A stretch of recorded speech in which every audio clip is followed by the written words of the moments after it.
मैं doctor Ashish Rai, Satya neuro care from Prayagraj. As a neurologist आज मैं स्ट्रोक से रिलेटेड एक बहुत ही इम्पॉर्टेंट टॉपिक के बारे में चर्चा करूंगा। हमारे देश में लकवे या ब्रेन स्ट्रोक पूरी दुनिया में सबसे ज़्यादा होता है और इंडिया में ब्रेन स्ट्रोक का सबसे मेन कारण हाइपरटेंशन है। तो आज हम हाइपरटेंशन से ही जुड़े हुए कुछ गलत धारणाएं जो हमारी सोसाइटी में है उसके बारे में चर्चा करेंगे। जनरली बीपी के बारे में लोग ये सोचते हैं कि एक बार बीपी की दवा खानी पड़ गई तो जीवन भर खानी होगी, और उसी डर के मारे लोग बीपी बढ़े रहने के बावजूद बीपी की दवा नहीं खाते हैं, या खाते भी हैं तो बिना डॉक्टर की सलाह लिए जल्द छोड़ देते हैं जैसे ही बीपी नॉर्मल हो जाती है, और या फिर दूसरे नॉन कन्वेंशनल तरीकों से बीपी कम करने की कोशिश करते हैं।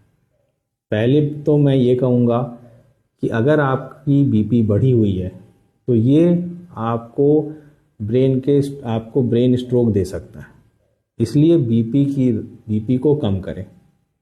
और सबसे इम्पॉर्टेंट बात कि आप बीपी की दवा खाने रहे हैं या खा रहे हैं ये इम्पॉर्टेंट नहीं है, ये इम्पॉर्टेंट है कि आपका बीपी कम होना चाहिए।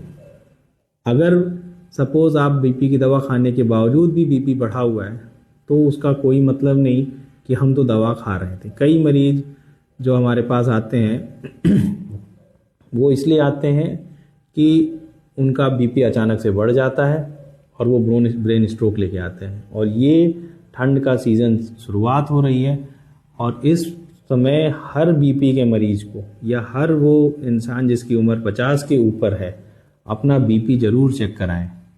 और अगर आप बीपी की दवा खा रहे हैं तब भी चेक कराएं, ये मान के ना बैठें कि मैं खा रहा हूँ तो नॉर्मल होगा, और अगर वो नॉर्मल नहीं है तो उसे बदलें, डॉक्टर की सलाह लें, जो कि इस आने वाली ठंड में पूरे इंडिया में सबसे ज़्यादा या पूरे वर्ल्ड में सबसे ज़्यादा ब्रेन स्ट्रोक इंडिया में ही आएंगे।